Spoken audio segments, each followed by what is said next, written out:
Good evening, everybody, and welcome to our Town Council meeting. I'd like to inform everyone present that this meeting will be filmed, and by your presence, you are deemed to have consented to be filmed and to the use of those images and sound recordings. Can I please request that when councillors and members of the public are speaking, not to disclose any personal information of an individual, as this might infringe the rights of that individual and break data protection rules. This is a formal town council meeting and will be held just as those in the town hall, using the agenda which the clerk has published. As with our usual meetings, members of the public will be given the opportunity to speak during public open sessions, but will not be permitted to speak at other times. And when you are speaking, will you please mute, when you are not speaking, will you please mute your microphone to help eliminate background noise? And a final plea to be patient again, because we're all still learning how to use this way of holding a meeting. And so before we go to the agenda, Standing Order 9 states that members shall vote by show of hands if at least 2 members so request by sign, sorry, I'll say that again. Members shall vote by show of hands, or if at least 2 members so request, by signed ballot. This is obviously not possible in a virtual meeting, so I'd like Council's permission to suspend Standing Order 9 for this meeting. Can you show if you approve of suspending that standing order, please? Yeah, that's fine. Thank you very much. Right, going on to the agenda. The first item on the agenda is the election of a town mayor for the forthcoming year. So do I have any nominations for town mayor, please? Councillor Fage? Nominate Councillor Madeline Russell. Is there a seconder for that? Okay, several hands have gone up, thank you. Do I have any other nominations?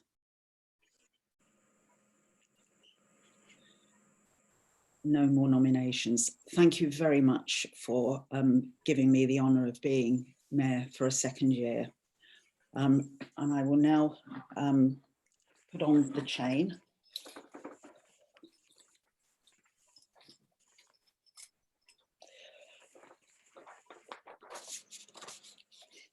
I, Madeline Ann Russell, having been elected to the office of Town Mayor, declare that I take that office upon myself and will duly and faithfully fulfil the duties of it according to the best of my judgment and ability. I'm now going to sign and date that.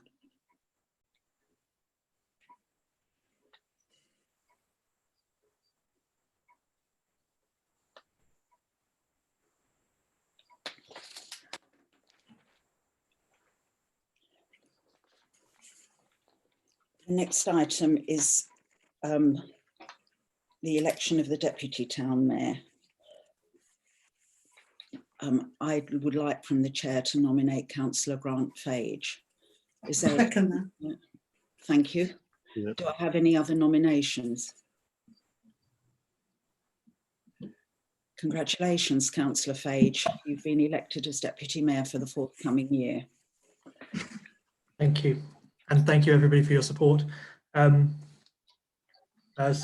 I, Grant Graham Fage, having been elected to the office of Deputy Town Mayor, declare that I take that office upon myself and will duly and faithfully fulfil the duties of it according to the best of my judgment and ability. And I will sign that now as well.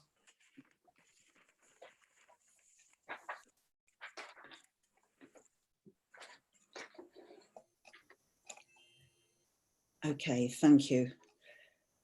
Now we move on to membership of the standing committees.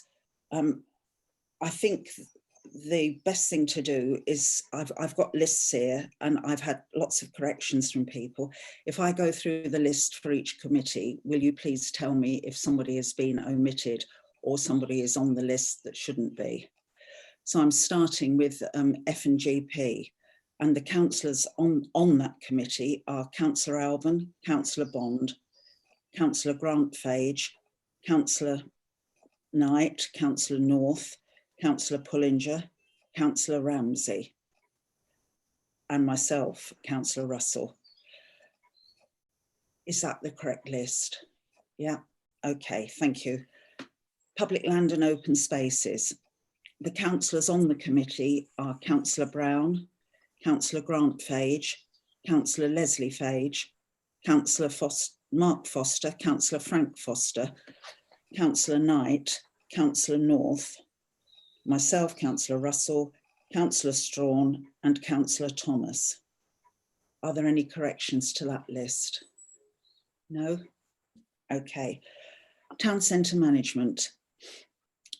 Councillors on the committee are Councillor Alban, Councillor Bond, Councillor Grant Fage, Councillor Knight, Councillor North, Councillor Pullinger, Councillor Russell, Councillor Strawn, Councillor Thomas and Councillor Woodhead.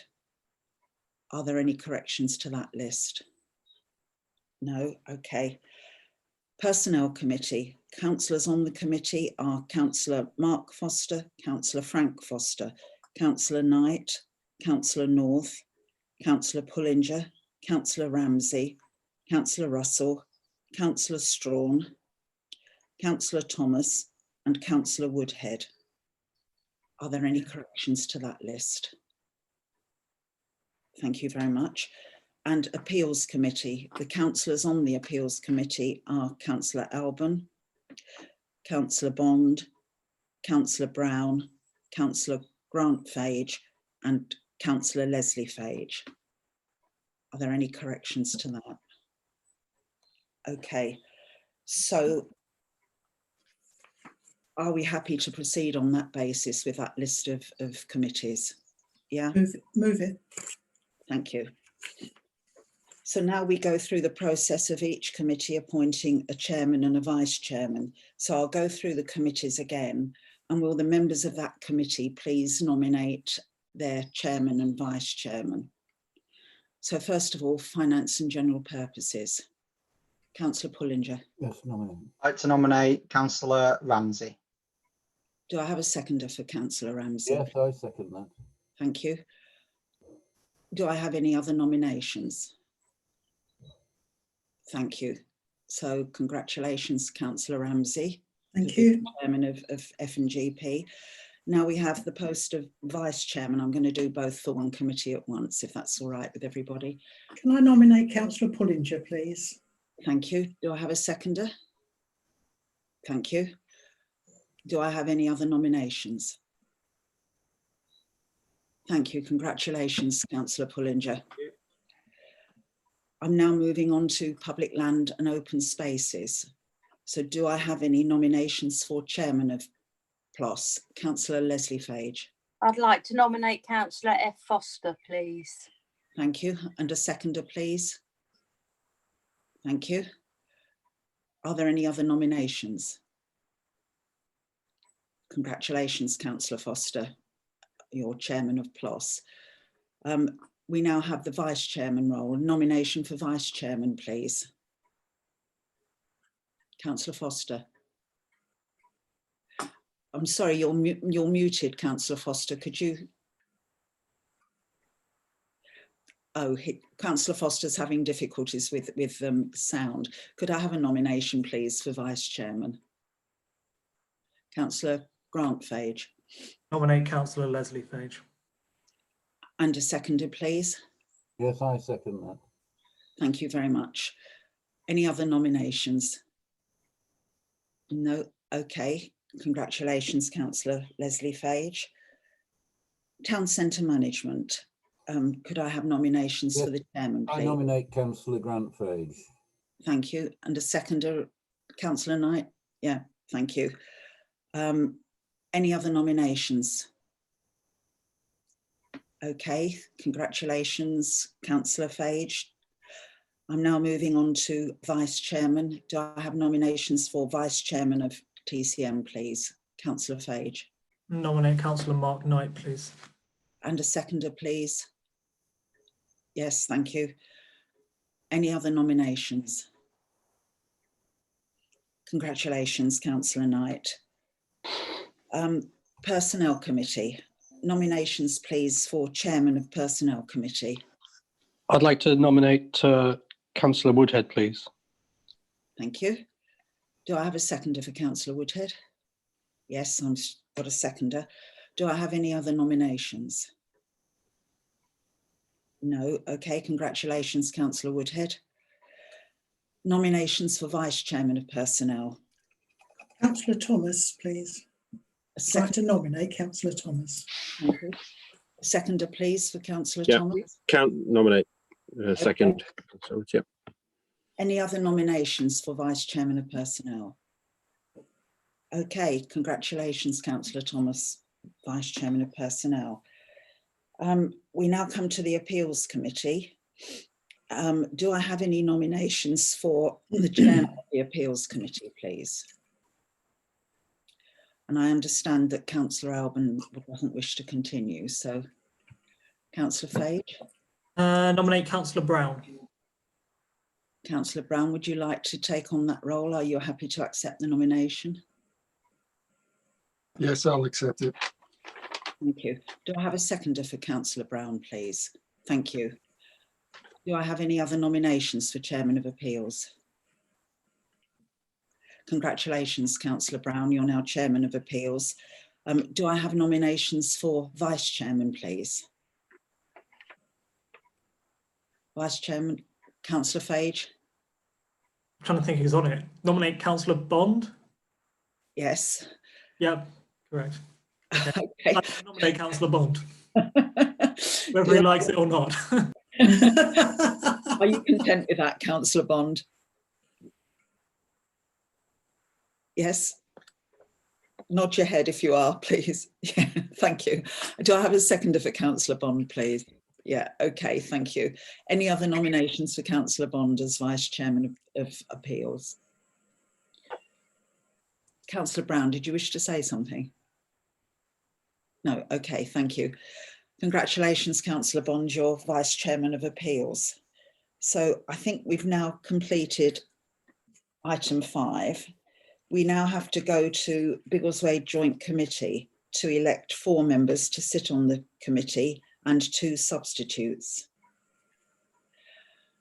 So nominations, please, for the 4 members to sit on the joint committee. Councillor Pullinger.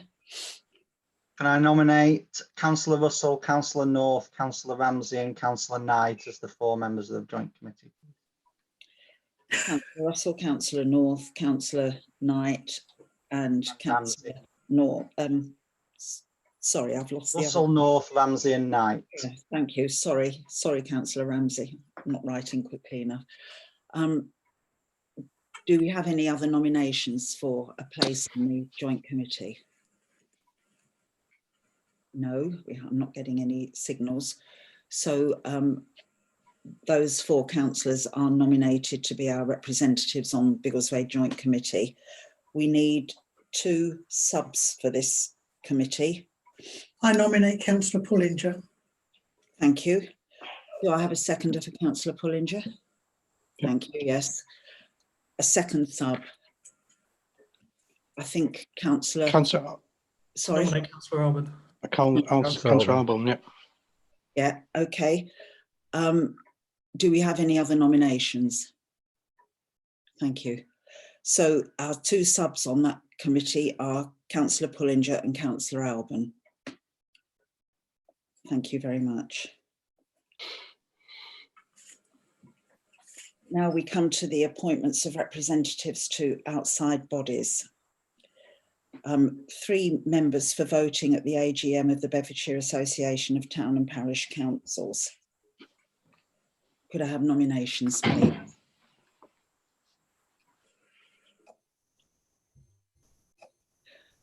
Councillor Woodhead.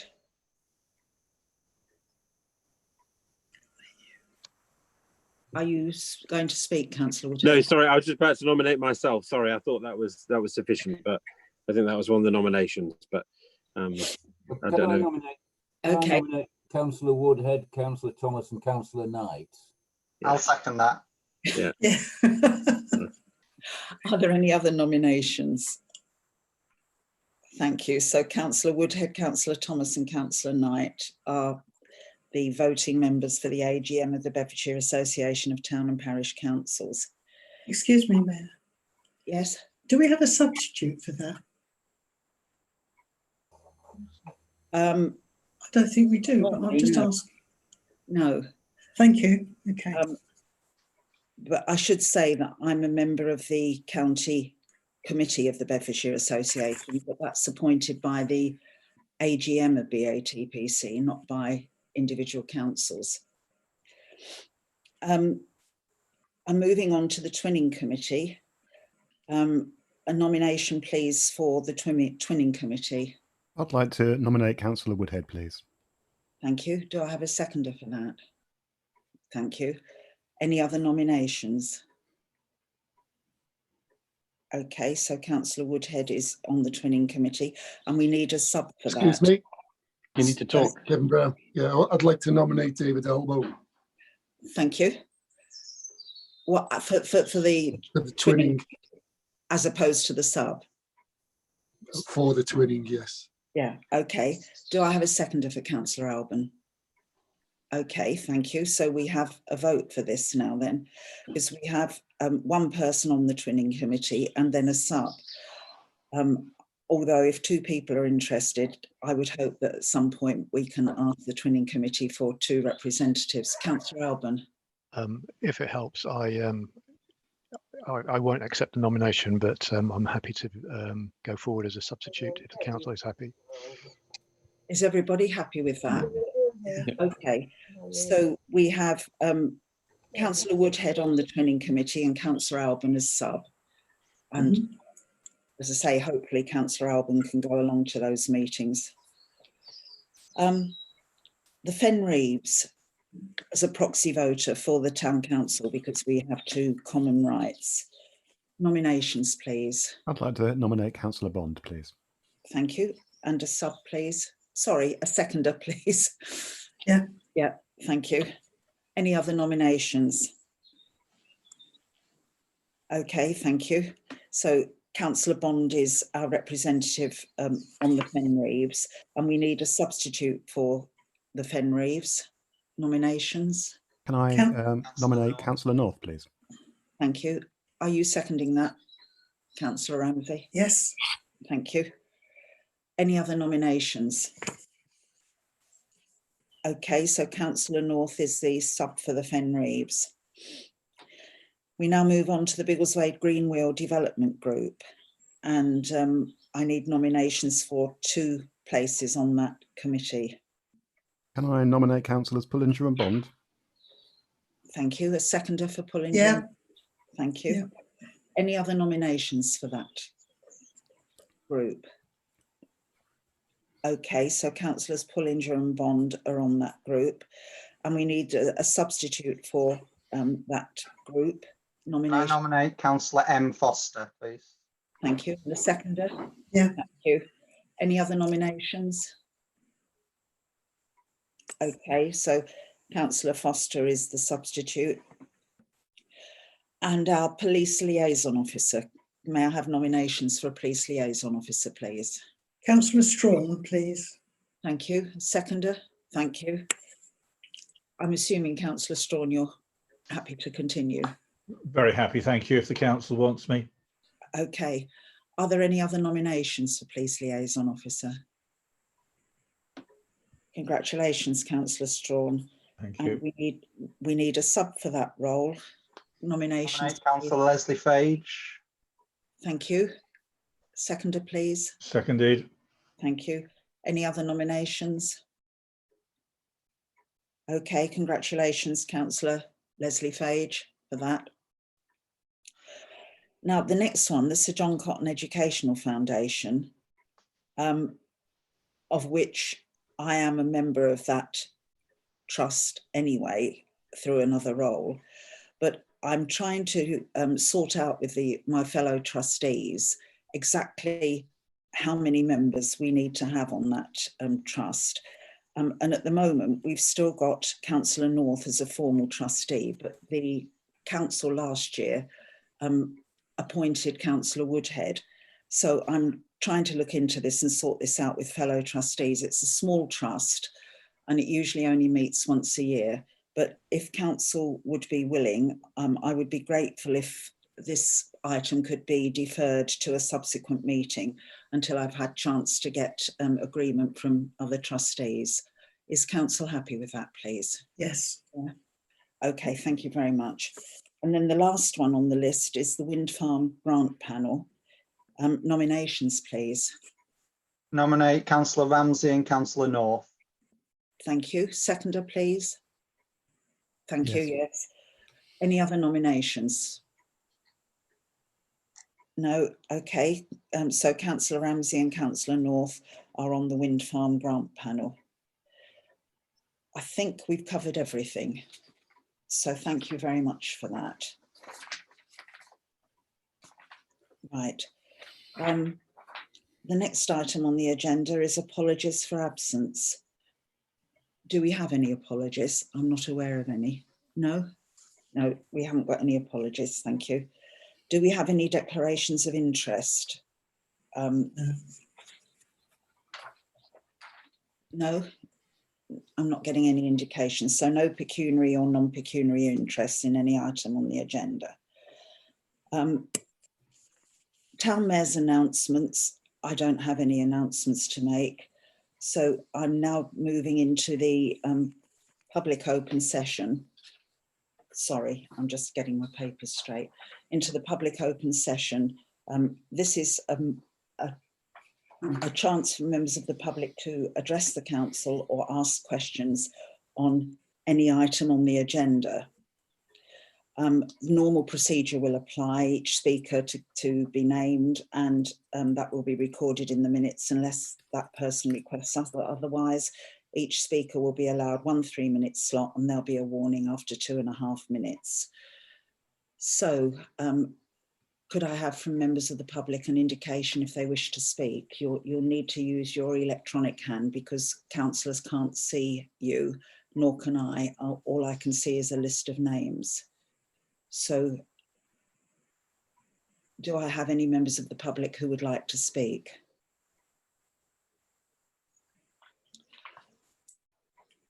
I'm not getting any indication from anybody, so I'm going to move on. We don't have an invited speaker, and we now go on to the minutes and recommendations of meetings. We've got 2 sets of minutes here. The first is the minutes of last year's annual statutory meeting. So can I ask first if we can go through, please, for accuracy? And could I say that in future, the minutes of the annual statutory meeting will go to the next council meeting, so we won't be trying to look at things that are a year old. So on page 1 of the statutory meeting minutes, are there any issues, please? Okay. Page 2. Yes, please, Chair. Yes.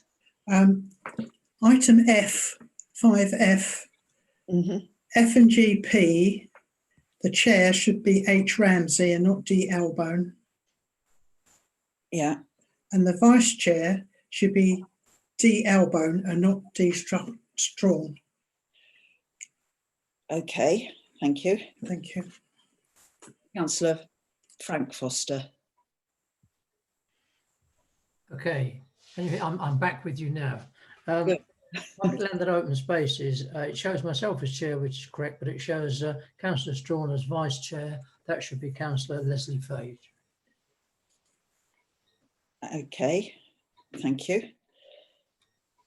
Any further corrections, please, on page 2? Yes, please. Councillor Knight, sorry. Thank you. 5B, I was on public land and open spaces. 5C, I was on town centre, TCM.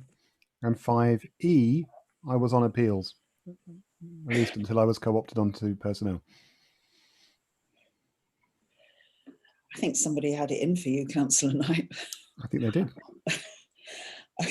Okay, any other corrections on page 2? Councillor Strawn, and then I've got 2 more. Yes, on 5B, I wasn't the vice chairman, as been pointed out, but I was also on the appeals committee, 5E, and my various vice chairmanships, I never was.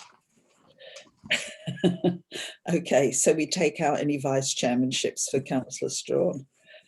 Okay, Councillor Mark Foster, and then Councillor Frank Foster, then Councillor Alban. Yeah, I'm not listed as being on public land and open spaces, but I've been on that committee. Right. That's the only.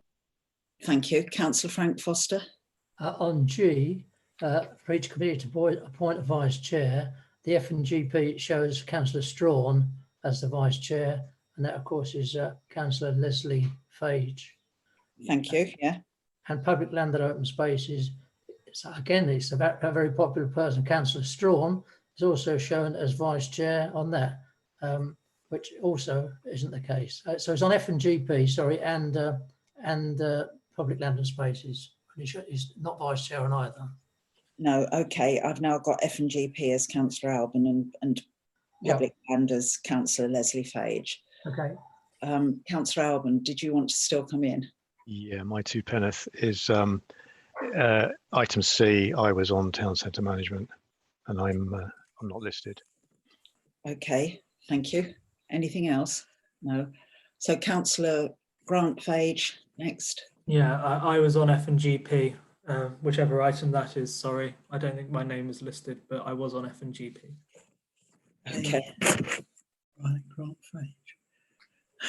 Right. We've got a lot to do on that page. I think I've written everything down correctly. Sorry, Councillor Pullinger. Sorry, thank you. 5G, it doesn't list the Vice Chair of Personnel, which was Councillor Thomas. Yeah, thank you.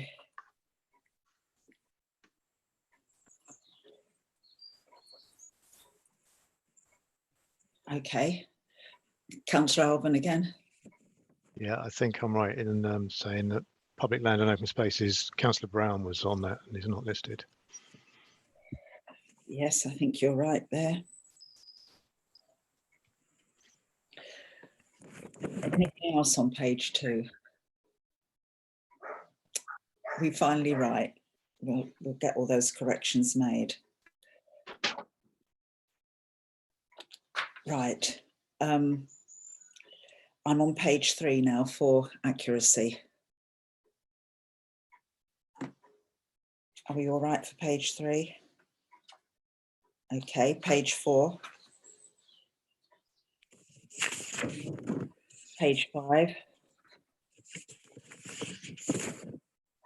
Page 6. Page 7. Okay, so that's for accuracy.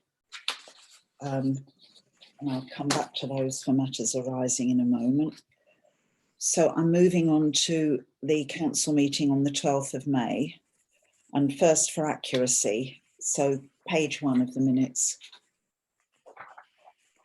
Page 2. Councillor Knight. Just a note that we normally have page numbers on the minutes and there aren't any page numbers from page 2 onwards. Yeah, okay. We'll make sure that happens in the future. And can I just say on page 2 that we've misspelt Mr. Kernan's name. It's K-E-R-N-A-N, not O-N. So we'll put that right in the minutes as well. Anything else? Although it's not numbered, on page 3, starting members' questions. Page 4, matters arising. Councillor Knight. Thank you. Item 7A, I was wondering if we could have another update on the case of the missing defibrillator, please. And I also noticed that there is a CCTV camera looking directly at the defibrillator, so I wonder if that's helped to illuminate the situation at all. Does the clerk have any update on this? Yes, thank you, Madam Mayor. It hasn't reappeared. We've now obtained a quotation for a replacement. It's approximately £950. I haven't got the actual quote in front of me, but I saw it this afternoon. The question is whether members are happy for us to proceed, because there doesn't seem to be any sign of it reappearing. I wasn't aware of CCTV, but I'm not quite sure how long the recordings are kept. If it's on a sort of revolving system which wipes after 14 days, we probably won't have the images. But really, I would take advice from members. If you're happy for the officers to proceed, we can order a replacement within the next 24 to 48 hours. Councillor North, you wish to speak? Well, just a question. I mean, is this not covered by our insurance? Can't we claim that on our insurance cover? For Well, loss or theft we or- can check that, but it's a very small amount, so I'm sure there's an excess anyway. And if it would adversely affect the premium, it may be not worth the effort. Okay. Apologies, I realised we were supposed to be in accuracy, not matters arising. My bad. Is there a unit at the Orchard Centre as well? I wonder if that's not currently in use, given the situation, whether that could temporarily be relocated. I thought that was the one. I think we need to get this sorted, because there's the one on Century House and there was the one at the Orchard Centre. Can we ask that we have an update at the next meeting? Okay. Is that the best way forward, so that we can sort this out, so the insurance can be sorted out, the quote can be brought forward to the next meeting, and we can make any decision we have to. Councillor North. Yeah, just to mention just for information that the one on Century House, it was donated by the Carnival Committee out of money raised from Biggleswade Carnival a few years ago, 2 or 3 years ago. And that's the one that's missing. That's the one that's, isn't it? Yes, this is the one we're talking about, isn't it? Yes. So it wasn't purchased by the town council in the first place. So I mean, who it belongs to, I don't know. Well, I think the town council has taken responsibility for it. That was my understanding. So I think in the circumstances, since we don't know how it went missing and whatever, the best thing we can do for the town is to make sure there's a replacement. So if we may defer this to the next meeting and make a final decision then. Is that okay with everybody? Yeah, okay. Thank you. Yes, you're quite right to pick me up. I shouldn't have allowed that discussion because I'm on accuracy. So any more inaccuracies on that page, please? Okay, next page, planning application D. No, or planning application G. Anything on Biggleswade train station? The page, I mean, not just the train station. And the next page, which starts plan north of Biggleswade, any accuracy issues? Items for information page. Councillor Foster, Frank Foster.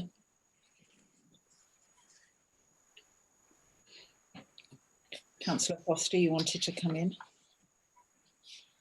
Have we lost you again? No, it's all right. I forgot to unmute the mic. Down at the bottom there, isn't the date wrong? It was resolved that the fund balance and potential investments would be considered at the council meeting of 9th of June. Is that the right date? Yes. It is the right date. Okay. Yes. Fair enough. It's the date that was decided, but actually it's come to tonight's meeting instead. Oh, that's how I got confused. As far as the minutes are concerned. Okay. But, Madam Mayor, it says 2019. We're now in 2020. Would help, wouldn't it? Yes. Oh, Okay. that's what I was referring to in the first place, of course. Okay, we got the date wrong. Thank you. I'm on the last couple of pages, headed items for information, any accuracy points? And I don't think there'd be anything on the exempt items page. Okay, so I'm now going to go back to the minutes of the annual statutory meeting.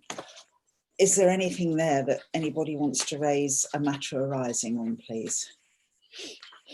I won't go through every page because this is so old, most of this, which is why tonight's minutes will go to the next meeting. Can I move on from the statutory minutes? Yeah, move it. Okay, so the minutes of our last meeting, I'm now going through for matters arising. So page 1, I don't think there'd be anything there. Page 2. And I've already said that Mr. Kernan's name should be spelt properly, so I was dealing with it wrongly anyway. Page 3. Any matters? Madam Mayor, I just wondered if Councillor Strawn had any update on the incident on Eagle Farm Road that he was able to report back. I know there was a stabbing, and whether he'd had any inquiries from the police or they've been able to share anything. Yes, Madam Mayor, we did in fact receive a letter from the Police and Crime Commissioner thanking us for our congratulations on the job she'd done, in which she actually mentioned the fact, I think there'd been some arrests in connection with that incident, and further it was reported in the Biggleswade Chronicle. In view of that information, I didn't follow it further directly with the police, as I didn't wish to waste their time unnecessarily. Fair enough, it's fine. Thank you very much. Right. Anything else on that page? Councillor Grantfage. Yeah, just item 5B. I asked about the north entrance to Biggleswade and the roundabout near Sainsbury's. I just wondered whether we'd had any contact on that, given that it's quite a good opportunity whilst lockdown's still in place. Mr. Clark, have you got any comment on that? Sorry, I was just unmuting myself. No, we haven't had any feedback yet.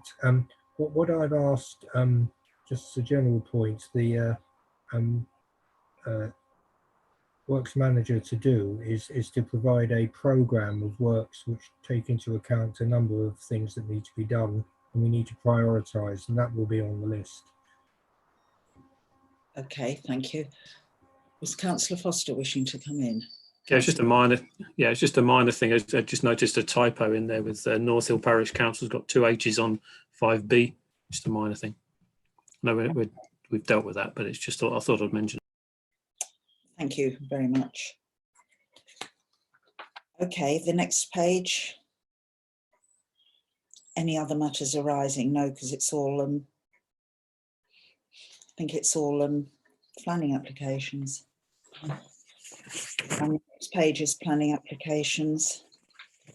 I would just say that Councillors Bond and Watkins as ward councillors and myself as mayor have been privy to various letters that have been sent from the residents of Wharf Mews in the last 2 or 3 days to the planning officers at Central Beds. And actually they're very lucid responses, and they've obviously done a lot of work. And I think Central Bedfordshire Council will have a lot of work to do to put things right on that development off of Shortmead Street. I'm now on the page that starts Biggleswade train station, and I have a matter arising from that because the chairman of the Biggleswade Rail Users Group has been in touch and tells me that although the Rail User Group originally favoured option 5, they're now fully in favour of option 4, which is the option that the council supported. So I think we just need to record that. Anything else on that page? Councillor Brown? Councillor Brown? Yes, on the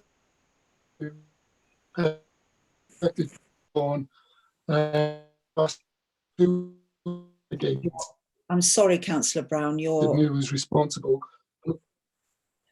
You're picking up. You're breaking up and we can't hear what you're saying, Councillor Brown. Can you try again, please? I don't know what's going on. Just on that point.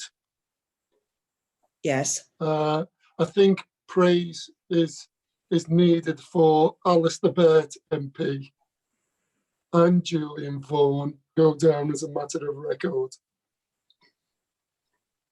Sorry, you're saying that those two people, that the praise for them should go down as a matter of record? Yes, okay. Presumably on the basis that Alistair used to chair the rail, the access group, which is now chaired by our new MP, Richard Fuller. Yes, Julian Vaughan has done a lot of work as chairman of the rail users group on that. We are finally getting somewhere, I'm pleased to say. And I remember meetings being chaired by the then Methodist minister when the word was that Biggleswade train station would have disabled access by 2015. So this has been going on for a really long while and a lot of pushing by a lot of people. Okay, thank you. Land north of Biggleswade. Anything? That page? Okay. The next page headed up items for information, any matters arising. Okay. And then we're on to the last page, which is just the exempt items. So I think we've now dealt with those matters arising. So I'll move on. We're on now to the planning applications, item 15. The first one is phase 6B Stratton Business Park, distribution units with energy centre, balancing pond, etc. Comments, please, colleagues.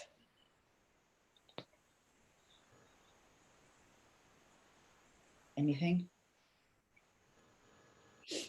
Councillor Fage, Grant Fage. I mean, move no objection, subject to neighbours and our usual wording, I guess, even though there are probably not many neighbours around there. Just also to add something which I said a few weeks ago about industrial development and Section 106 money, which should be coming through with it, hoping that our Central Beds councillors are, you know, hopefully looking to devote a little bit of time to figuring out where that money is going and how we can get it a bit of transparency over it, because we have had a lot of industrial development and there should be Section 106 with it. Yeah. We sometimes struggle to see where it goes. So same comments as before, but no objection. Seconder for no objection. Oh, I'll second that. I've got seconders. Councillor Alban, did you want to speak? Just that there are neighbours in the vicinity, so I think they should definitely be consulted. Okay, thank you. Councillor Mark Foster and then Councillor Strawn. Not directly a planning application point as such, but I think, am I right in saying this is also on the road that we Cemetery wanted to name the road after themselves and we chose a different option? Do we know where we went with that in the end? I don't know. Have we had any feedback, Clark? No. The proposed suggestions from this council have gone forward to CBC, but we haven't had any further indication as to what the final result is as yet. Thank you. Councillor Strawn, I think you wanted to speak. Thank you, Madam Mayor.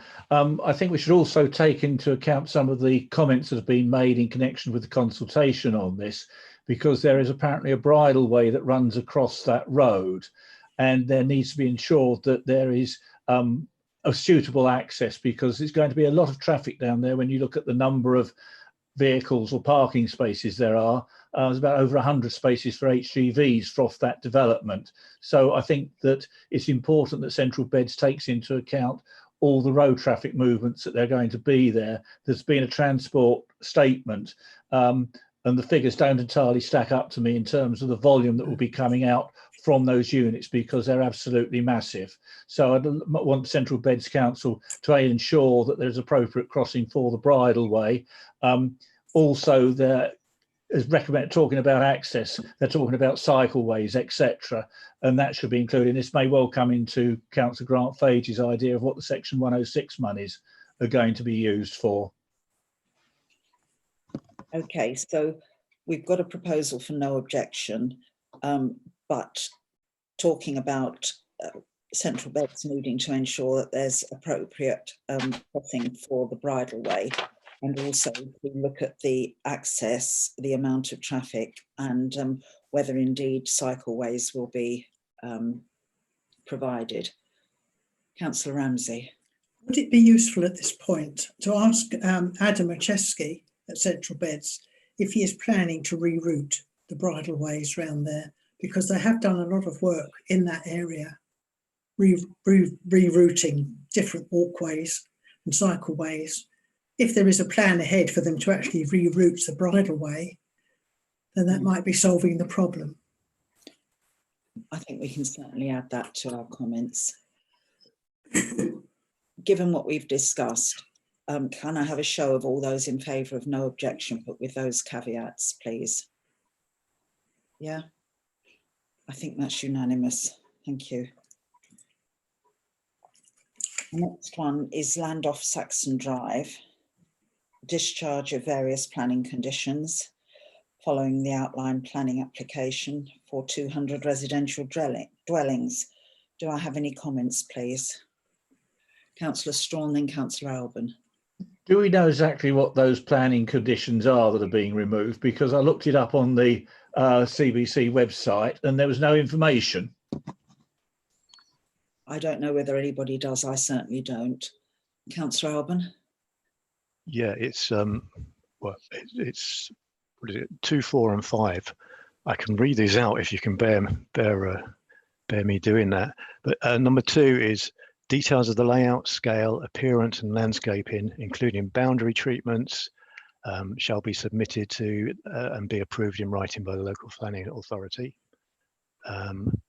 Next one is number 4, which is no development should commence at the site before a phasing plan has been submitted, and that must include various details. And number 5, reserved matters to be submitted for condition number 2 above shall include details of hard and soft landscaping, and then there's quite a lot after that. But my view on this is that I don't see why these should be discharged, these conditions. It may be inconvenient to the developer, but they're there for a reason. So especially with things like phasing, I think it's important to know what the phasing is before the development starts. So I propose that we object to this. Seconded.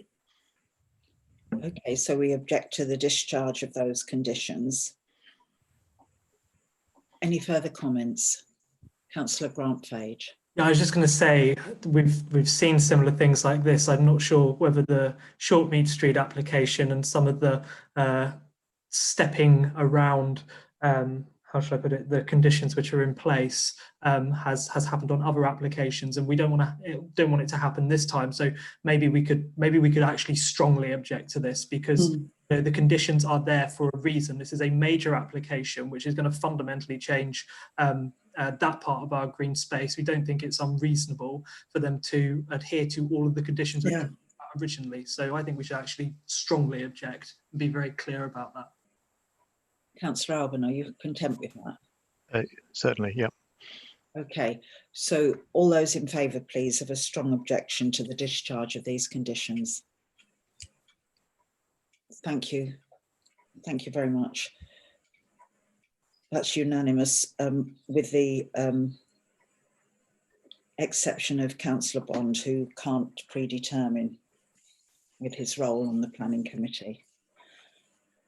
Item C is Edward Peake School, Potton Road, temporary 2 classroom unit. Comments, please. Move no objection. Okay. Can I just say from the chair that in the past, we've always put a limit on this temporary classroom thing. Oh, yes. Yeah, I think we've normally put a 5-year limit before they have to come back for a planning permission again. Yes, we do. Because otherwise temporary units can become permanent units, if you know what I mean. So, well, shall I propose an amendment then? Go on. For an installation for not longer than 5 years. Are we happy with that? No objection, but no longer than 5 years. I'm getting nods. Is everybody happy with that? Can you show, please? Yeah. Okay, that's great. Right, I'm on to the accounts, and we've all had a full set of accounts. Councillor Ramsey, would you like to speak? Oh, yes. I would like to recommend that we receive and adopt the following accounts: the detailed balance sheet, the income and expenditure, the NatWest payment listing, and the Lloyds Bank payment listing. Thank you. Do I have a seconder for that, please? To receive and adopt? Yes, thank you, Councillor Fage. All those in favour of receiving and adopting the accounts? Yeah, okay, thank you. That's unanimous. Right. I'm now moving on to items for consideration. And the first one is the Eagle Farm design consultation. And we're told that this scheme hasn't formally gone to consultation because of the COVID-19, but they want us to carry on with our deliberations and to submit any comments to them for when the formal consultation goes ahead.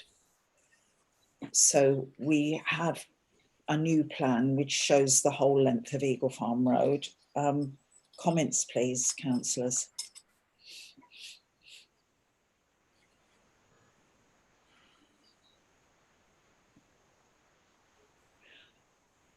Councillor Alban. I think.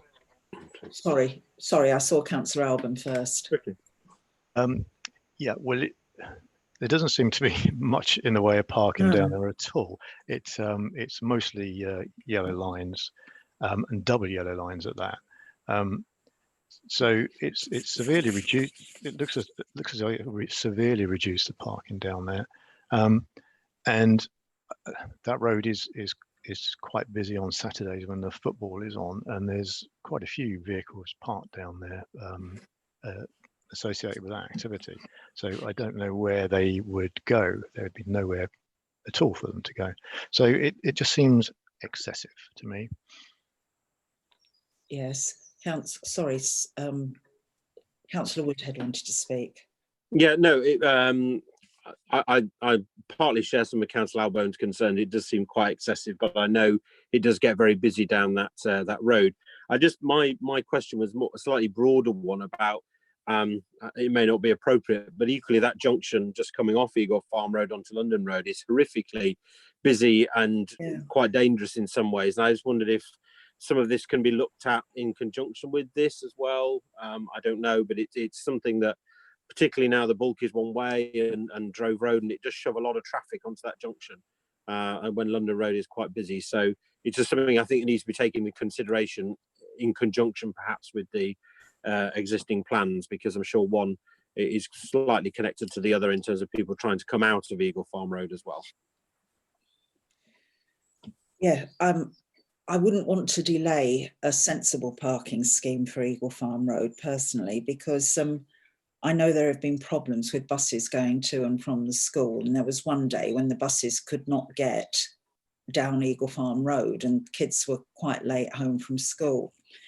So there does need to be some control of parking, but I agree with Councillor Alban that this is excessive. There doesn't need to be this amount of yellow lining. There could be better provision made for people visiting these houses, or the odd house that hasn't got off-street parking.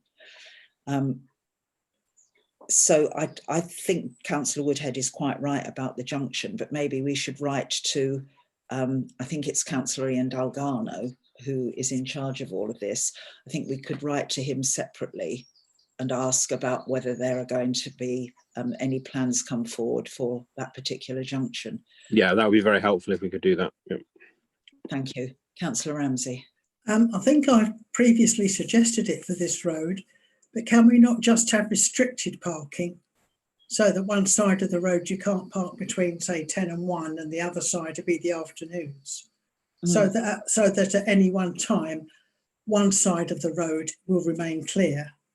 Surely that would be less restricted, but it would still stop these double parking where people can't get through. That would certainly be okay for the school and the buses. Councillor Fage. No, just to Councillor Ramsey's point, it's a fair comment, although I know something similar is in place on Back Street at the moment, and I've had contact with a resident who has some real problems with the mayhem that causes her with having to move her car and things. So just something else to consider.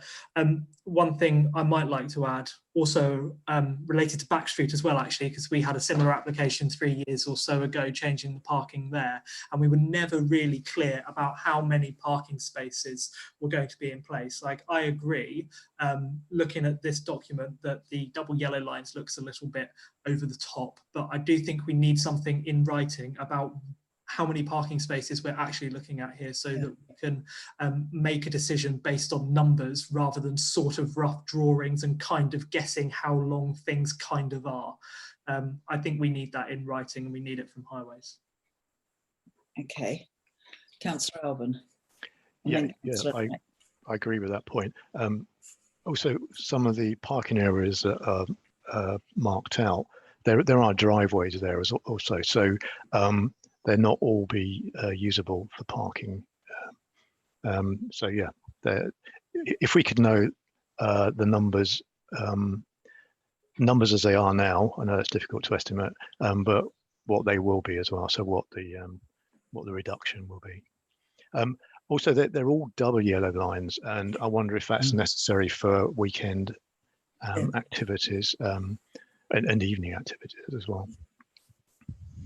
Okay.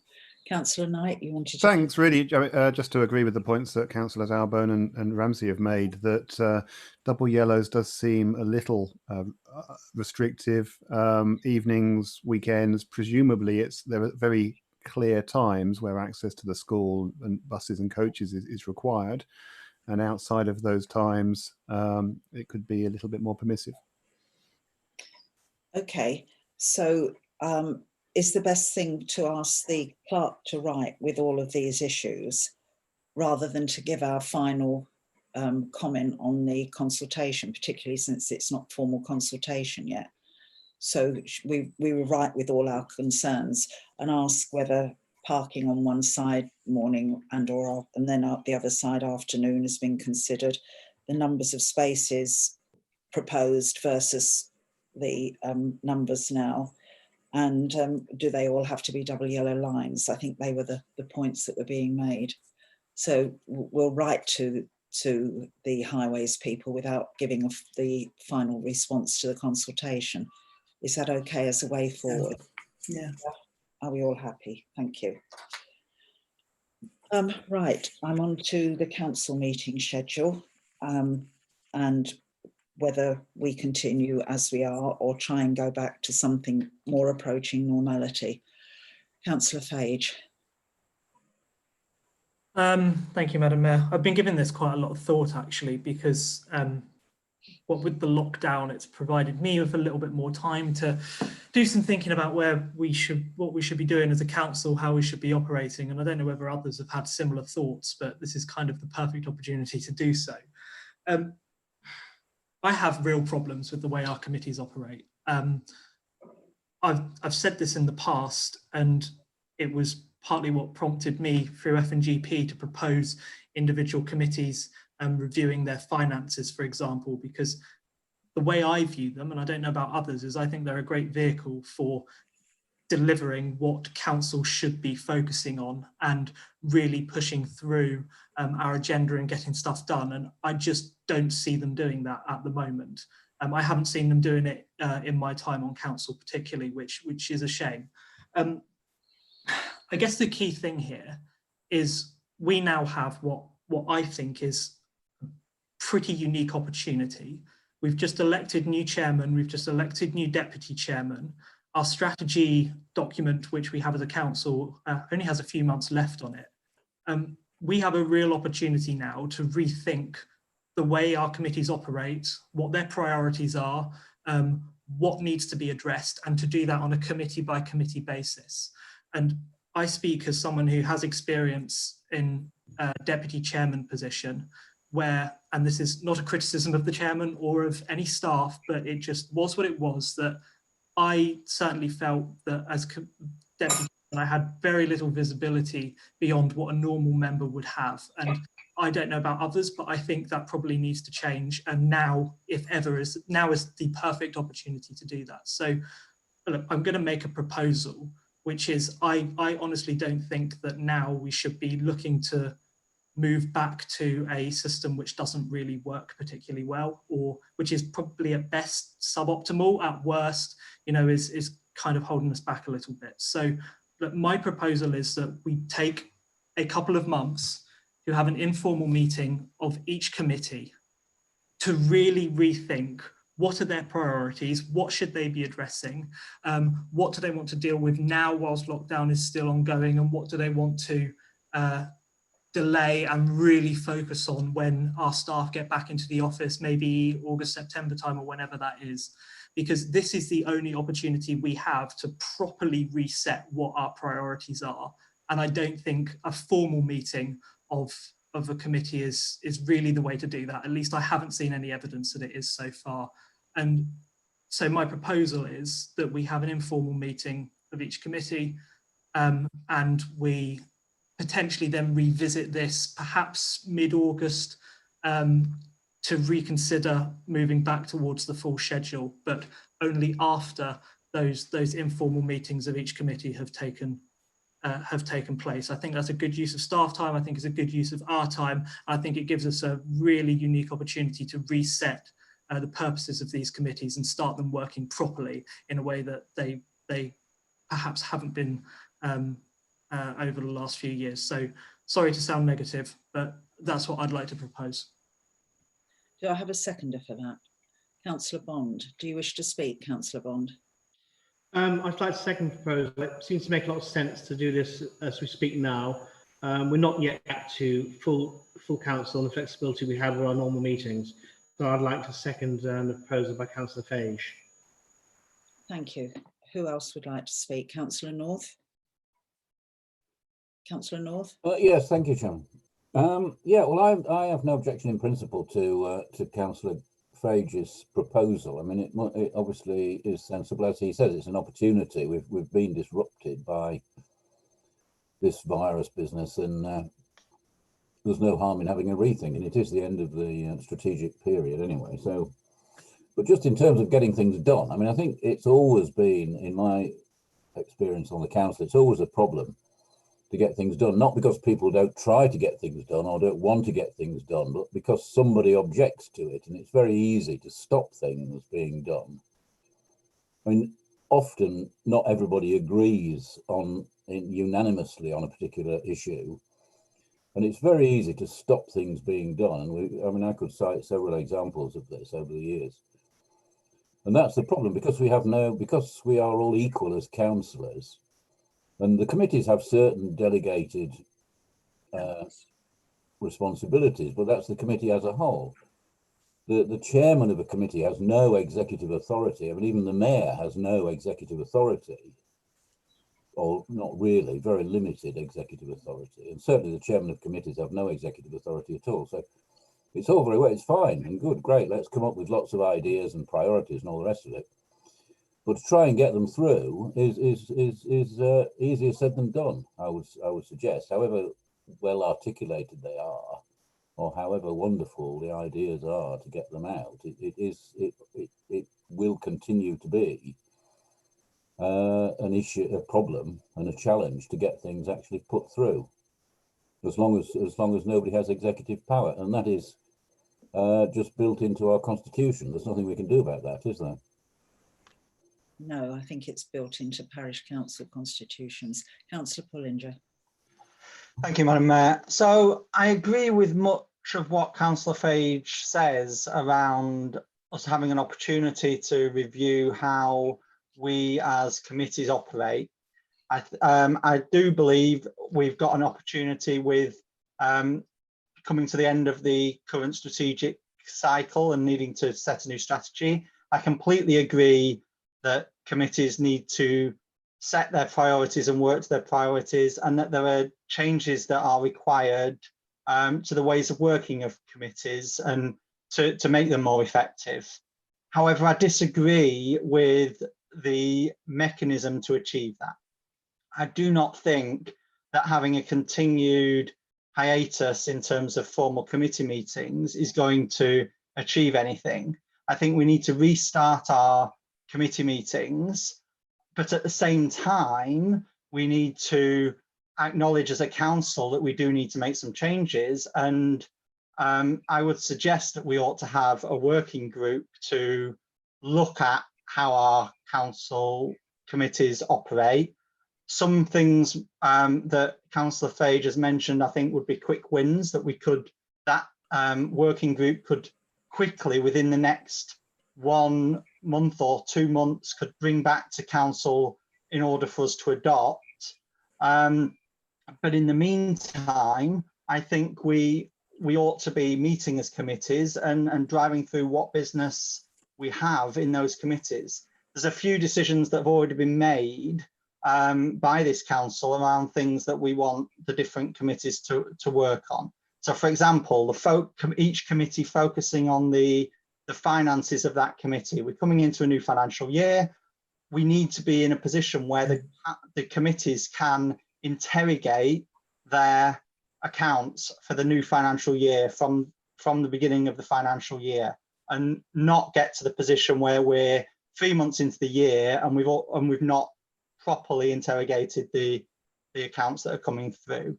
We need to review what our processes are in terms of accounting, full stop, and that's a key aim, I think, for the F&GP committee. The personnel committee has a huge amount they need to be getting on with in terms of recruiting the new clerk. And if we don't have these committees sitting and being in a position where they're able to make decisions or able to make formal recommendations to this full council, then we're not going to make any progress in doing anything over the next 2 or 3 months, or until we reinstitute those formal committee meetings. Councillor Knight. Thank you. Yeah, so I agree with a lot of what Councillor Pullinger said. So I think Councillor Fage, has some really good points in terms of looking to be very sort of outcome focused and really picking up the pace of delivery and the focus that the committees have. But in my experience, activities tend to expand to fill the time available. And I think there is a lot of urgent business, certainly personnel, some of the other committees. So I would support a short hiatus, although we've already really had one since March, to perhaps have a working group over the next month through June to agree the priorities and to look at whether there should be any changes to ways of working or standing orders or terms of references for committees. But I think waiting until August is too long. So my proposal would be we move more quickly than that, and we look to resume a full schedule of committee meetings from early July. Well, we do have a proposal on the table, so I can't take that as a proposal at the moment. Can I speak? Ramsey, yes. I understand what Councillor Fage means about having informal meetings of committees, but the idea is that with a committee they discuss the details in more depth and then go back to the council, and that members of the public are able to attend committee meetings, and having informal meetings is going to make that well nigh impossible, I would think. You can't have an informal committee meeting that report back to the council. It's either a committee meeting or it isn't. And if you're going to have a working group, which has been suggested, then it needs to be the chairs of all these committees, plus the town clerk, plus yourself and Councillor Fage. That's the only way you're going to manage it, is to have all the chairs of the committees so that we can all focus on what we're doing. But informal committee meetings lead to charges of not being very transparent on one thing and another. It's a good idea, but I can see that people might start saying that we're having meetings behind closed doors. So an informal meeting would not be a decision-making meeting, absolutely clear. No, that's right. I've got Councillor Strawn and then Councillor Frank Foster and then Councillor Leslie Fage. Strawn. Thank you, Madam Mayor. We're in a situation where we've had no committee meetings for several months now. The world has changed considerably. It's not going to do the town any good by delaying having formal council meetings to start making matters progress. Whilst we can look at the future and it changing our system potentially, that is not going to happen overnight. And with respect to Councillor Grant Fage, if we go down the route he's suggesting, we're going to get nothing done for several months. So I think we should go back to the full schedule of meetings for committees as of now. By all means, discussions and considering the way forward, I think we've got to be transparent on what we do. And the other issue is that at the moment we have got an interim town clerk. We're going to have a new town clerk, hopefully in the not too distant future. And I think the new town clerk should be involved in these discussions. It doesn't mean we can't be looking at things in the meantime, but we have got things to do. The country is slowly coming out of lockdown. We have got to be able to move forward. There are changes in the town. There are a number of empty shops already coming out in the town because of what's going through. We need to be getting on and holding our normal committee meetings to start progressing matters. I've got Councillor Frank Foster, then Councillor Leslie Fage. I just wanted to make the point that working groups are also public meetings. Not necessarily. No, no, they're not. Well, that's my understanding. No. If I can just come in here, constitutionally they are not. Okay. Yeah. Councillor Leslie Fage. Sorry, I think the timing's excellent to start something new now, start afresh. Informal meetings will mean that we'll all get together and then we'll come together as a committee more powerful and more direct. We're still answerable and major decisions are still made at the main meetings, but to get rid of, so that we're all committed on these committees and we all have our expertise and we voted to come onto them. We want to work and we want to work effectively. So I think the timing would be good, like, because we're starting a new year, a new life now. So. Okay. Before I come back to Councillor Grant Fage, I'd like to say a few things. I'd like to remind everybody that as a council, with the decision that we made last year, we're unusual in that we have many more formal meetings than most other town and parish councils. I'd also like to make the point that larger councils, including Central Bedfordshire, are not having their usual schedule of meetings. Far from it. They can't cope, and yet we're asking a much smaller team within our town council to cope. Our clerk's advice is that the normal schedule is operationally impossible under the present circumstances of the pandemic. And I think we need to take note of that. And I think a lot has been said about the budgets of the committees and reviewing the budgets, but actually one of the more immediate tasks for the council will be to review the whole budget because of the impact of the pandemic on our finances. We can't, of course, alter the precept, so we'll have to look closely at all of our expenditure budget and may not be able to take some projects forward as quickly as we want to. So there's been talk of the strategic plan, and I think all of this and the timing of the things that we want to do, it may well be impacted by the financial situation. And at the moment, we haven't got any figures to show exactly what the impact of the pandemic has been. I am personally in support of what Councillor Grant Fage has proposed. I don't think it's a democratic deficit. I think it's a chance, as I think Councillor Leslie Fage has alluded to, for committees to get together, the new committees with the new chairman and vice chairman, get to grips with the business that's outstanding using the minutes of the last committee meetings, and to think about the programme of work for the coming year. Urgent items can then be put on council agendas, and other items can be left to when we get back to a formal committee meeting. As I say, we are going to be short of money, and it's all very well having lots of ideas and lots of things to take forward, but we're going to have to prioritise for two reasons. First of all, the capacity of the staff within the town council, and secondly, the financial capacity that we have. So I'm speaking out from the chair in favour of the idea of going ahead with some informal meetings to start to see where we are, because it's some time since the committee meetings, since the committees met. We've now got new committees, new membership, new vice chairman, new chairman. Let's all get to know one another, get to grips with what needs to be done, and then we can start back, hopefully in not too long a time, 2 or 3 months' time, to where we all want to be, which is trying to move forward. And I think the point that was somebody made about if we're going to change things dramatically, we ought to talk them through, not only with our current clerk, but with the new clerk that we appoint. So that's my two penneth in this, but I would certainly be supporting the proposal that Councillor Grant Fage has put forward. And Councillor Fage, you were indicating to come back in. Did you want to say something? Sorry, I just wanted to conclude because quite a lot's been mentioned. I won't run all over it. Thank you for that, Madam Mayor.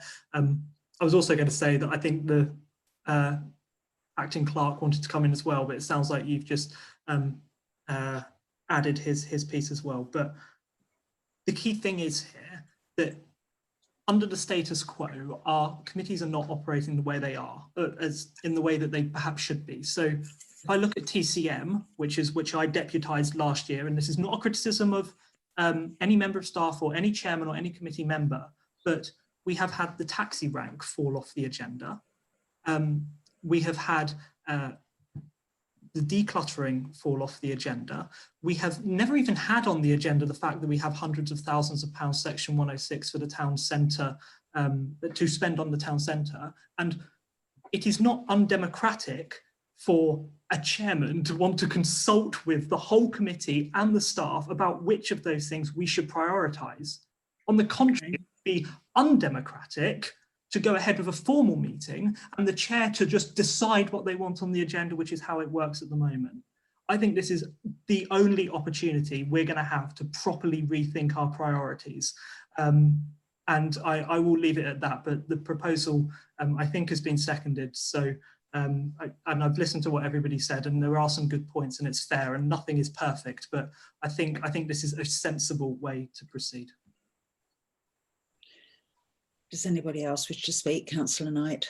Okay, can I just propose one small amendment to see if this would be acceptable to Councillor Fage? In light of the exceptional issues that need to be addressed by the Personnel Committee, could the proposal be amended to allow as many personnel meetings as required? Does the clerk have a thought on that?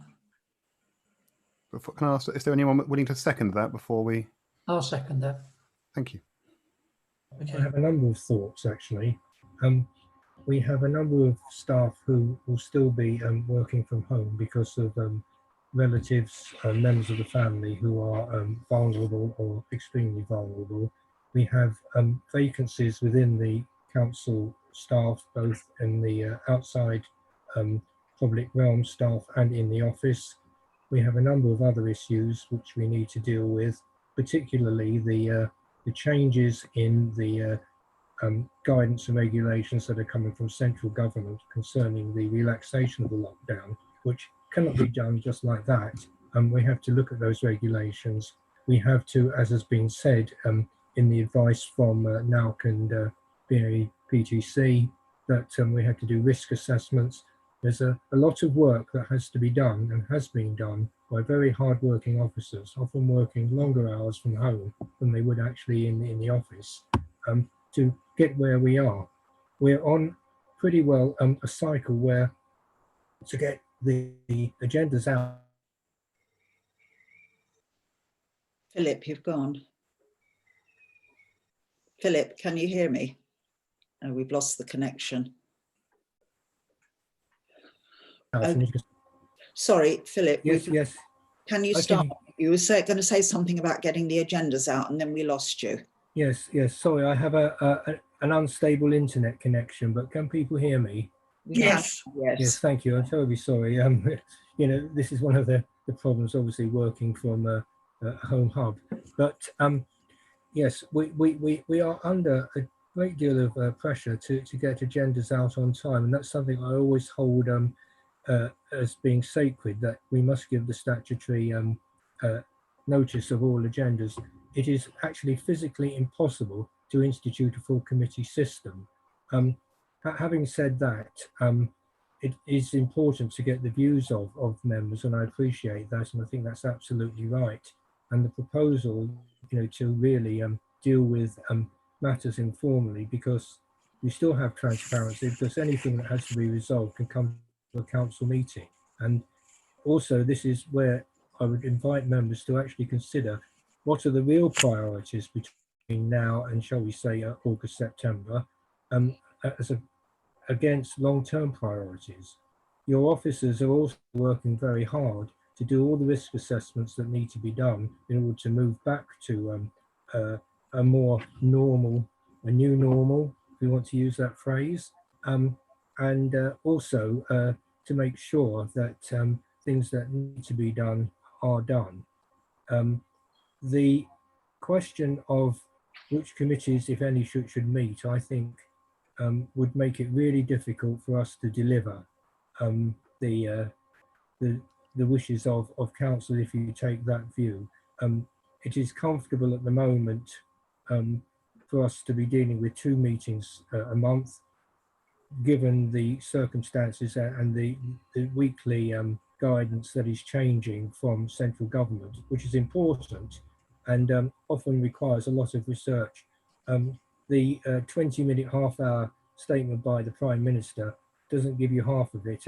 As you know, last week there was a 56-page document actually outlining what had to be done, and which of course it took me quite a time to read and digest, and everything we do follows those guidelines. With reference to the question about the appointment of a new town clerk, which will happen in due course, I mean, as members will know, this is being advertised, that's in the public domain, that the applications will come in. It may be that after an informal meeting of the personnel committee, the personnel committee may feel that it wants to deal with that issue. It would require, I think, a decision by this council, which is dealing with it as a Part 2 item at the moment, to delegate that at some point. But I would suggest that until we're clearer about what the applications are and when the appointments process is actually going to start, I can say a bit more about that in Part 2 because it is a personnel item.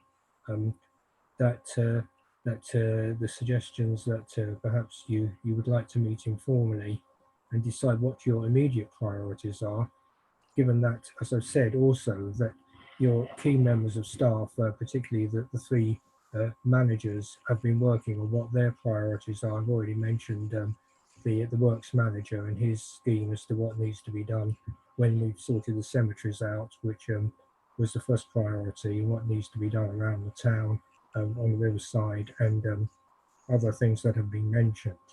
That's where I come from.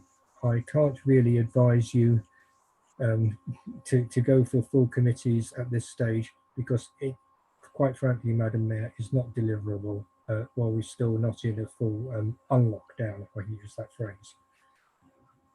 Thank you. Councillor Ramsey.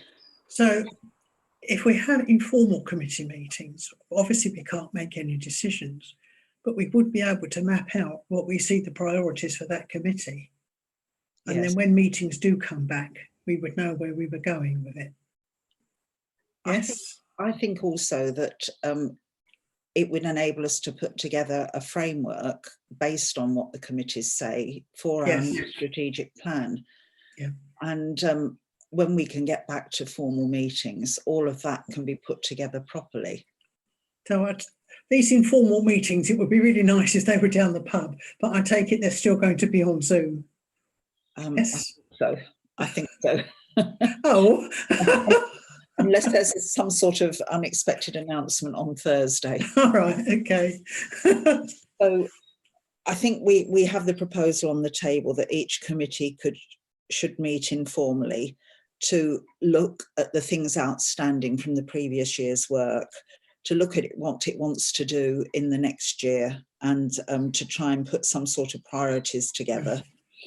And if there are decisions that need to be made quickly, then those decisions can come to the next full council meeting. Yeah.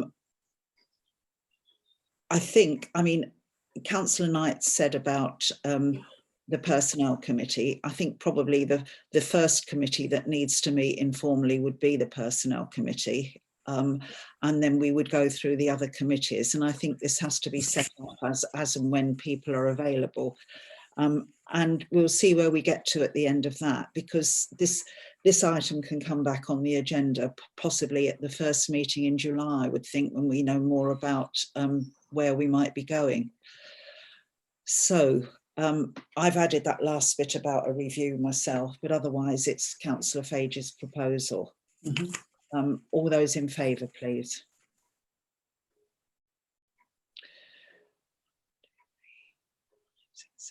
That's 9. All those against? 1, 2. Any abstentions? Okay, so that's 9 to 2.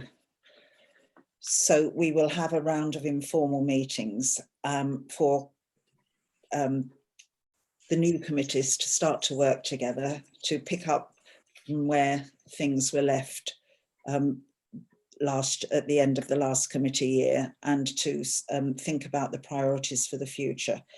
And the first committee to meet will be the Personnel Committee. Okay. Excuse me. Yes, Councillor Ramsey. Can I ask who's going to be hosting these informal meetings?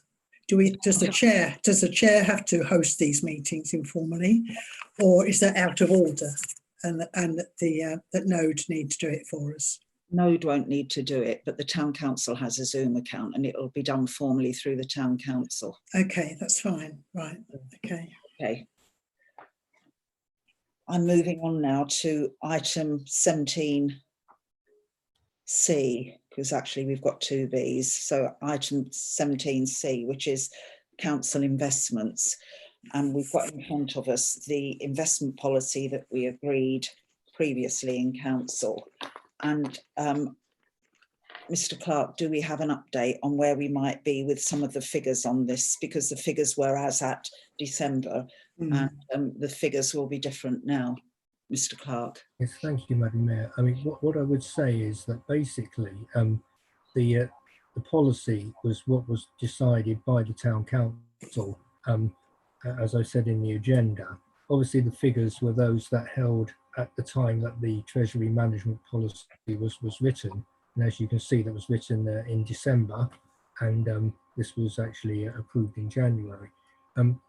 We're in a very different position at the moment, as members will be aware. In order to sort of precede any investment in any other place other than with the banks where the money is at the moment, we needed to sort of get all the accounts together, and the decision was to close the NatWest account, which has now been processed. But I have to say, I've checked the figures this afternoon, and we're still waiting for the money to come across from the NatWest Bank. I believe that we could have something in the region of £200,000 in addition to the figures that we have at the moment. The bank account at the moment, the main bank account at Lloyd's, runs at something over £700,000, which is quite healthy. On average, somewhere between sort of 80 and 100,000 is spent every month. Now, last month, the figure that was spent from that account was a little bit more because there were certain one-off items. What I would suggest is that members, if you want to consider it tonight, you can do so, or you can wait until we actually get the other figure from NatWest, which I don't have a statement for. We don't have internet banking with NatWest, so I don't have a statement. But I can say I'm guessing it's about 200,000, given the last returns from DK Associates. We would then probably have something over, as I say, 700,000, maybe a little bit more. And it's probably sensible to keep something like a general reserve of a little bit more than is being suggested in the Treasury Management Policy. And that's a minimum. That represents about 2 months' expenditure. To be more prudent, you probably want to keep about 3 months' expenditure in the current account, but that's a decision for members to take. Yes. It's basically doing a financial risk assessment of what you think is worth doing. I have to say that the CCLA account is an instant withdrawal account. There's no penalty in withdrawing. Just give notice and the money goes across. But even having said that, obviously there has to be authorization and paperwork, or if you like, virtual paperwork to do that. So I would have thought that the maximum that you would want to consider, until we know the full figures at this stage, would be to deposit something like 400,000 in the CCLA if you want to move that way forward. As far as putting money with Lloyd's, that's generally easier, of course, because it's just a question of moving it across from one account to another. But the rates of return on CCLA, which is government supported, so basically it's gilt edged, is much better than it is with any of the clearing banks, and it is you know, an A level investment vehicle. So that's what I would say.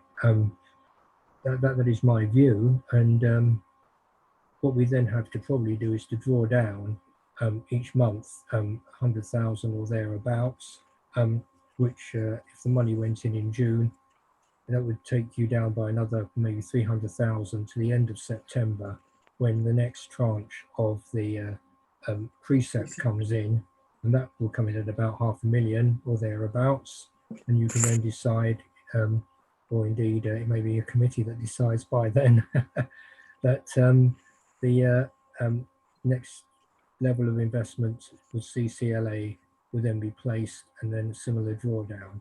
But what I'm suggesting that whenever this is implemented, you want to consider somewhere between 200 and 300,000 to be kept with Lloyds Bank in the current account, or in a deposit account, which can be transferred between those two accounts without going to CCLA.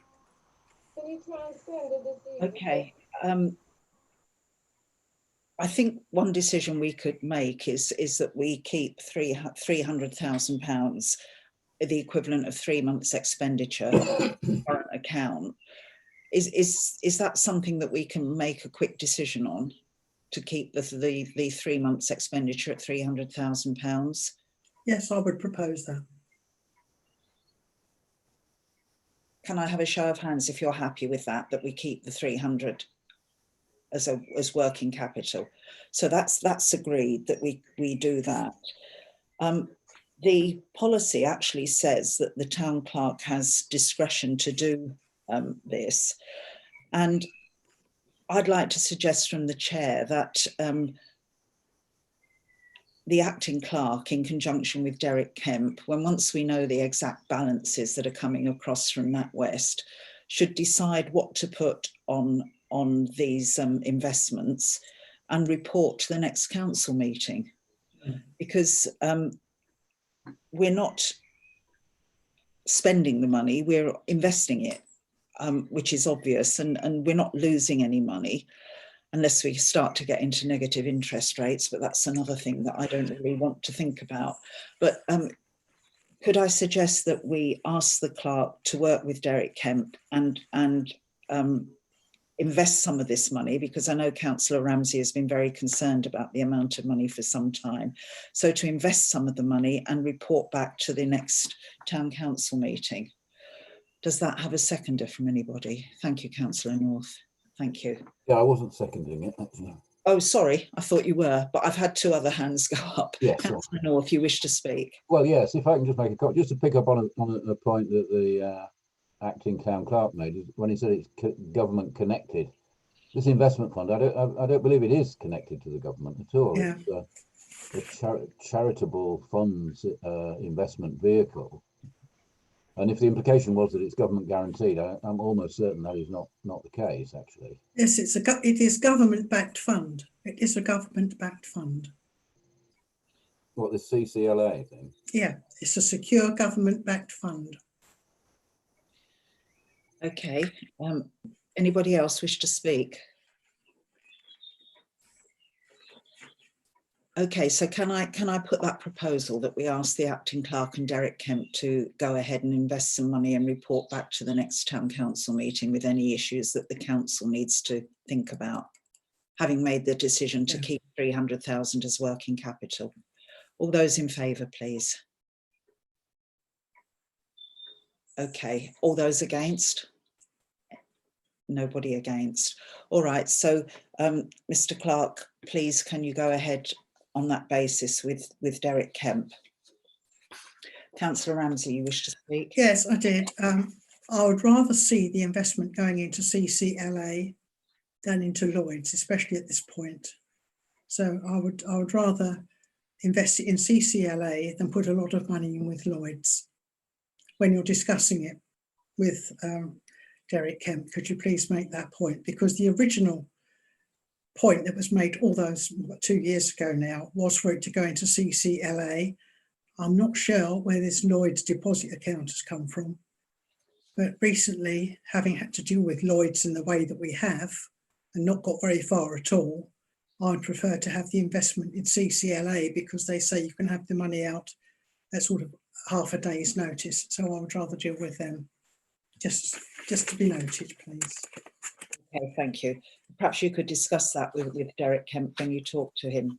Yeah. Yeah, thank you very much. Okay, the last item for consideration is the future of the market. And we had this on the agenda last time. The clerk has circulated the stuff that came back from NABMA in response, including a possible draft letter to the MP. Do I have any comments? What are people's views about this? Madam Mayor, just a very quick one. I think this has probably got even more of a renewed interest, especially as markets can open from the 1st of June fully under the lockdown rules. So I don't know whether anything needs to be reflected in the new drafting of the letter to reflect that, because I think we would all want the market to be fully up and running as best we can from the 1st of June. And it was great to see 3 of the stalls there on Saturday that were there previously. So yeah, I don't know whether that should be included or not, but it's just worth bearing in mind that, you know, this information is evolving all the time. I think you've raised a very good point, because it's one of the things that the clerk was referring to earlier, to enable the market to open as early as that. Now that they've suddenly announced the 1st of June, there's a tremendous amount of work that I know that our town centre operations manager, Simon Newton, is already doing, because all of these rules about social distancing and all that have to be interpreted. There has to be a full risk assessment of the market before it can reopen.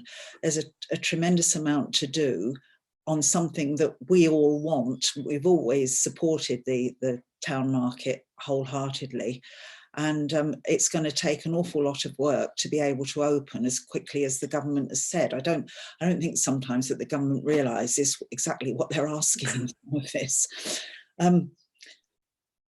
I'm just wondering whether it's worth writing to the MP at all, because a lot of this is all about the politics of markets, much wider than our town market. I don't know what other people think about this, but if you read the stuff that NABMA have sent, it's much longer term proposals about business rates and about financial support to councils like ours who run markets. I'm not quite sure it's to do with what we're really interested in getting the market open as soon as possible. I've got Councillor Fage and Councillor Pullinger.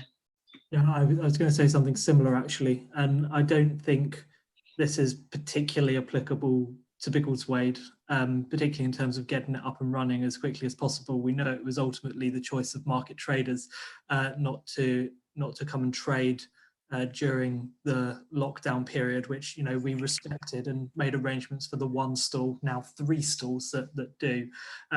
If I'm perfectly honest, I don't think we should be bothering our MP, for want of a better word. You know, there will be things that we need to get in contact with him about in the future, and we'll really need his support on them. You know, I wouldn't want us, for a better word, using up political capital for something which isn't actually that much of a problem for Biggleswade. So I would propose that we probably don't need to write to the MP over this. Yes, I agree. And Councillor Pullinger, was it you wanted to come in, I think? Yes, thank you, Madam Mayor. I mean, I agree with Councillor Fage, Councillor Ramsey, that we shouldn't write to our MP at this stage. I think this is something actually that I think ought to be considered by the TCM committee at the appropriate time, in terms of what our position is on some of the items that are raised in that letter, and we could potentially make some form of public statement or public position in terms of our views. But I don't think we should actually necessarily write to our MP with that sort of request at this point. So I think between us, we have a proposal on the table to not write to the MP, but for TCM to consider whether these are issues we should take up in the medium term. All those in favour of that? Okay, I think that's a majority. Thank you very much. So we won't write the letter as requested, but we will consider the points that they raise on the wider strategic issues for markets. Could I just sort of come in as a point of clarification, Madam Mayor? I think it would be helpful if we're going to have the, as has already been resolved, the informal discussions between the committee members, that perhaps could be one of the priorities for TCM committee to actually look at the papers that have been suggested, as I think it was Councillor Pullinger has suggested, and come to some sort of view. I think that would be very positive, and that gives a real sort of task. What I also wanted to say was that the town centre operations manager is indeed working very hard, has already begun to devise a plan for rejigging the way the stalls are going to be configured when the market becomes operational, in order to make sure there is the appropriate social distancing. There are other issues that have arisen today in terms of the fact that shops will be opening as well, and there's been guidance about how they're going to deal with social distancing. We want to make sure that what is decided within the market area is consistent with what's happening with the retail outlets, which are bordering onto the market square as well. So that's really quite important. So there is quite a lot of work to be done. The aim is to try and get the market operational, as has been suggested, by the week ending the 1st of June, so that Saturday. I think to be honest, the issues relating to the midweek market are probably a little bit more difficult, because the configuration, I'm advised, on those stores is different from the configuration we have on Saturday. So the priority, if members will go along with what I'm suggesting, will be to get the Saturday weekend market up and running, and then come and revisit what may happen in the midweek. But the important point I also wanted to make was that we're not really reopening the market, we're revitalising the market, because of the essential stores that were there and being referred to. The market never actually closed 100%, and it was a great service that was being provided by the stores that were there, and providing foodstuffs which were not often at the beginning of the lockdown readily available in the supermarkets. So thank you to them as well. Thank you very much. I think that's right. And I think if TCM are going to be considering things, when you're talking about the medium-term future of the market, there is the issue of what charges we're making for the market stalls. And as I say, there are going to be some difficult decisions, because that obviously affects the overall budget, the overall finance that we've got for the council for this year. So that's something else to consider, Councillor Fage, when you talk about it at TCM. Okay, we don't have any items for information, so it's now time for a second public open session, and this time it's for members of the public to put questions or address council on any matter, not just items on the agenda, and it's the usual 3 minutes. So if members of the public could indicate if they wish to speak. I've got one hand up. Councillor Whitaker. Thank you very much. I just wanted to make the suggestion for the defibrillator that councillors consider applying to the numerous CBC councillors that are sat around the table and that's speaking to you now, for a ward councillor grant that would match fund to provide a defibrillator. And I know that's something that lots of other town councils have done with this fund. Are you volunteering some money, Councillor Whitaker? I'm saying if you apply, I will let my committee decide if it's a worthwhile cause. Thank you. Anybody else wish to speak? Okay. I have something I wish to say before we move into our exempt items.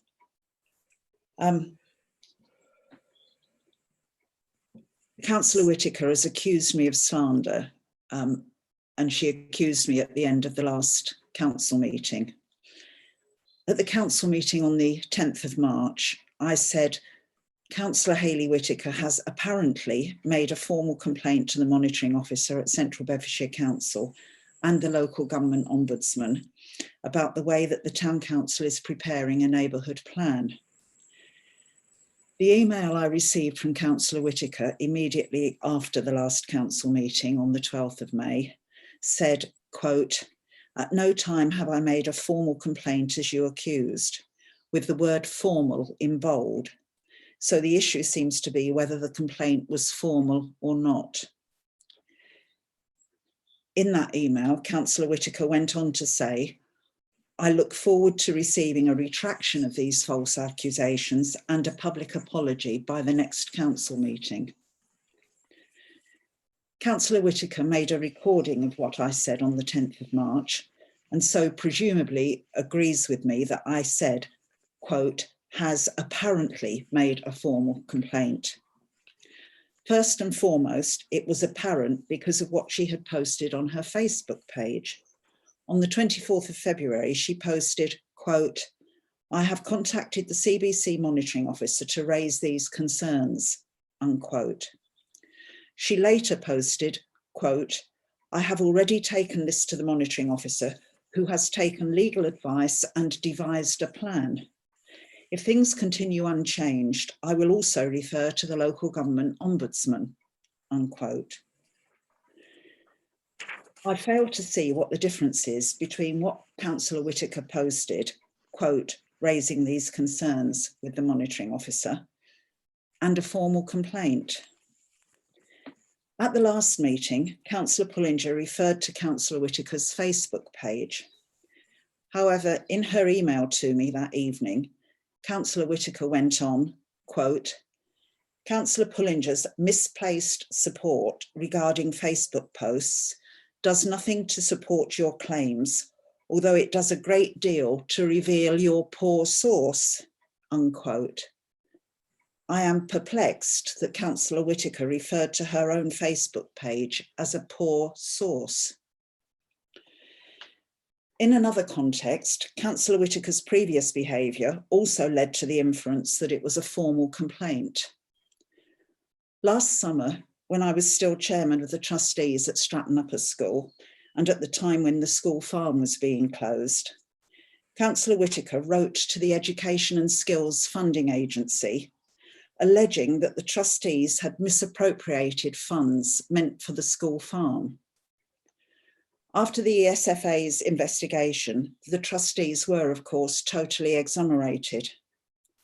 So Councillor Whitaker has a history of making formal complaints to regulators.